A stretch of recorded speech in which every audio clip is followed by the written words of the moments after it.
Hello दोस्तों, यदि आप हमारे चैनल से नए जुड़े हैं तो हमारे चैनल को सब्सक्राइब जरूर करें और अपने दोस्तों में शेयर करें।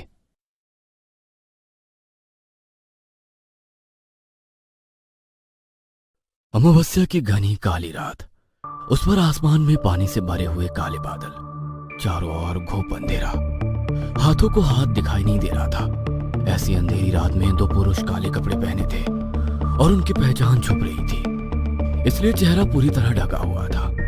जैसे ही घड़ी में रात के 12 बजे, हाथों में एक थाल और दूसरे हाथ में जिंदा मुर्गा पकड़े बड़ी मुस्तैदी के साथ अपने गंतव्य की ओर बढ़ रहे थे। साथ ही उनकी निगाह चारों ओर भी थी ताकि कोई उन्हें जाते हुए ना देखे।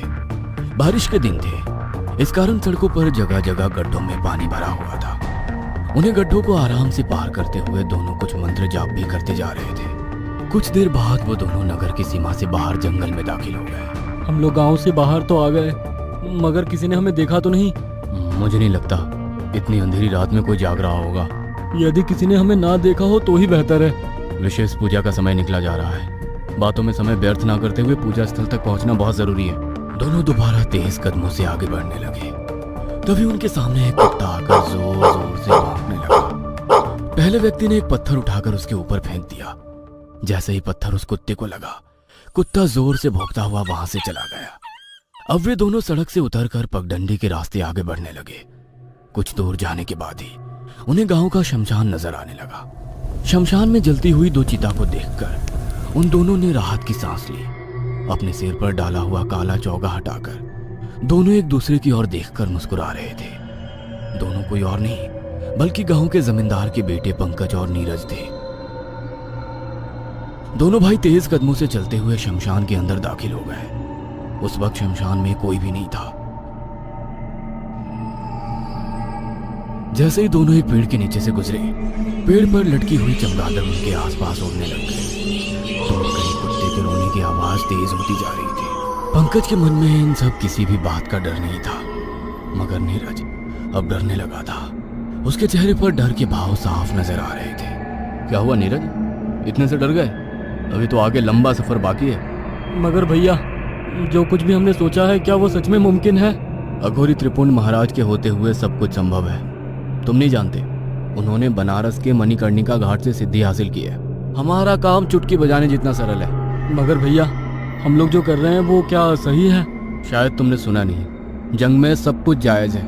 और ये सब एक जंग बन चुकी है। हमारी जायदाद हमारे चचेरे भाइयों के बीच बटेगी। सब कुछ हमारा था और हमारा ही रहेगा। चलो मेरे साथ। देखो, वो रहे त्रिपुंड महाराज, जलती हुई चिता के पास साधना कर रहे हैं। पंकज के कहने पर नीरज ने नजर उठाकर जलती चिता के पास देखा। एक लगभग 50 वर्षीय अधेड़ पुरुष जलती हुई चिता में कुछ सामग्री डाल रहा था। उसके गले में ढेर सारी रुद्राक्ष माला के साथ नरमुंड की माला भी थी। बाल इस तरह कड़क और उलझे हुए थे मानो बरसों से उसे सजाया संवारा ना गया हो। कपड़े के नाम पर काली धोती पहने हुआ था। दोनों अघोरी के करीब पहुंचे। उन दोनों के पदचाप सुनकर अघोरी ने अपनी आंखें खोली। उसकी आंखें सुर्ख लाल और बोझिल थी। उन दोनों ने अपने हाथ में रखी हुई थाली और मुर्गा अघोरी के हाथ में पकड़ाया। अघोरी ने उन्हें वहीं अपने पास बैठने का इशारा किया। दोनों जलती हुई चिता के करीब बैठ गए। चिता से जलते हुए मांस की दुर्गंध आ रही थी। नीरज वहां बैठकर बहुत बेचैन हो रहा था। उसकी बेचैनी देख अघोरी गुस्से में बोला, या तो तुम्हें मुझ पर विश्वास नहीं है, और विश्वास है तो तुम इस कार्य को करना नहीं चाहते। किसी भी काम में कोई भी संशय हो तो नहीं करना चाहिए। चले जाओ यहाँ से, मुझे मेरी साधना करने दो। बाबा, आप तो खामोखा नाराज हो गए। ये सब नीरज के लिए पहला एक्सपीरियंस है, शायद इसलिए डर गया होगा। आप इसे माफ कर दीजिए और अपनी पूजा जारी रखें। कहते हुए पंकज नीरज को देख रहा था। नीरज खुद को अब नॉर्मल रखने की कोशिश करने लगा। अघोरी ने अपनी पूजा शुरू की। कुछ मंत्र जाप करने के साथ उसने दोनों भाइयों की लाई हुई पूजा की सामग्री उस जलती हुई चिता में डालने लगा। फिर उसने अपने दोनों हाथ ऊपर उठाते हुए कुछ मंत्र का जाप किया तो चिता की जलती हुई अग्नि अपने आप शांत हो गई और उसमें एक आधा जला हुआ शरीर बाहर आया। वो शरीर इतना भयानक दिख रहा था कि नीरज और पंकज दोनों के रोंगटे खड़े हो गए, मगर अघोरी जोर जोर से हंस रहा था। शव साधना के लिए शव तो मिल गया है, मगर अभी बहुत लंबी प्रक्रिया बाकी है। कहते हुए उसने पंकज की ओर इशारा किया तो पंकज ने एक झटके में अपने भाई का शरीर रस्सी से बांध लिया और उसे उस लाश की जगह लिटा दिया। चिता दोबारा अपने आप प्रज्वलित हो गई थी। नीरज को अघोरी और उसके भाई ने मिलकर जिंदा जला दिया। पूरा शमशान नीरज की चीखों से गूंज रहा था। पंकज अब अघोरी के दूसरे आदेश का इंतजार कर रहा था। बाबा, मैंने आपके कहने पर अपने भाई की बलि दे दी है। सारी जायदाद मेरी हो जाएगी ना? तुम्हारा बलिदान बेकार नहीं जाएगा। जल्द ही तुम्हारे रास्ते के सारे कांटे हटते चले जाएंगे और तुम अकेले उस घर के वारिस बचोगे। आज जैसे ही मेरी शव साधना पूरी होगी, यह शव एक पिशाच के रूप में मेरा गुलाम होगा। आगे जो कुछ भी होने वाला है शायद तुम नहीं देख पाओगे, इसीलिए अपनी आंखें बंद कर लो। पंकज की आंखों पर अघोरी के विश्वास की पट्टी बंधी हुई थी, इसीलिए उसने उसके कहने के मात्र से अपनी आंखें बंद कर ली। अघोरी ने वो आधी जली हुई लाश अपने कंधे पर रखी और चिता स्थल से थोड़ी दूर एक काला कपड़ा बिछाकर उस पर लाश को लिटा दिया। लाश के चारों तरफ खून की रेखा बनाई गई। सुगंधित धूप से उस लाश के चारों ओर खुशबू फैलाई गई। अघोरी पूजा के एक एक सामान के साथ आधी जली हुई लाश के अंदर आत्मा के आवाहन की तैयारी कर रहा था। अघोरी ने मंत्रों के साथ उस लाश की 5 परिक्रमा की। उसके उपरांत उसके सर पर अपनी उंगली काटकर ताजे खून का तिलक किया। फिर शराब की कुछ बूंदें उस लाश के मुंह में डाली और लगातार मंत्रोच्चारण जारी रखा। कुछ पल के बाद अचानक उस लाश ने अपनी दोनों आंखें खोल दी। तांत्रिक खुशी से झूम उठा। उसका प्रयोग सफल हुआ था। पंकज, तुम्हारे लिए खुशखबरी है। पिशाच जिंदा हो गया है। अब तुम्हारे खानदान का नामो निशान मिट जाएगा।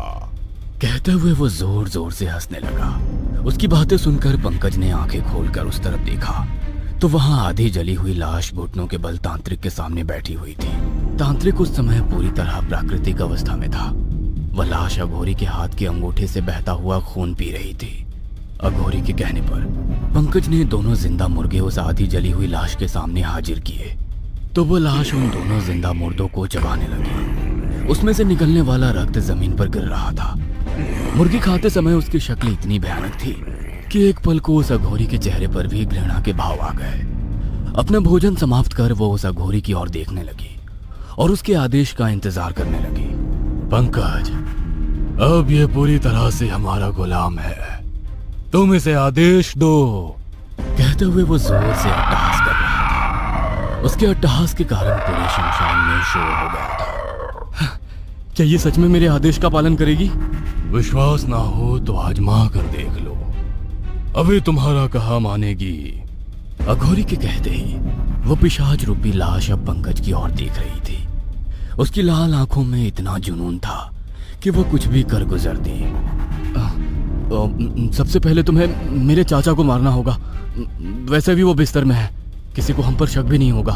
पंकज की बात सुनकर वो पिशाच वहां से अदृश्य हो गया और उसके चाचा के घर में दाखिल हुआ। उसने देखा एक 70 साल के बुजुर्ग पलंग पर लेटे लेटे खांस रहे थे और उनकी पत्नी पीठ को सहला रही थी।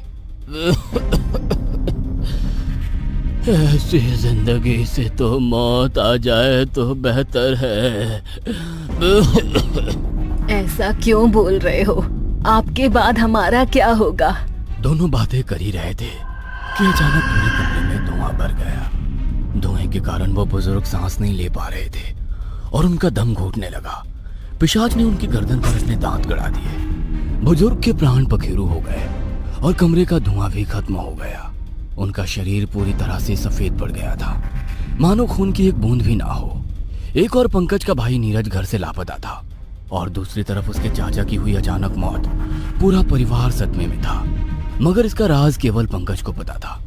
एक एक कर हादसे में पंकज के परिवार वाले खत्म होते जा रहे थे।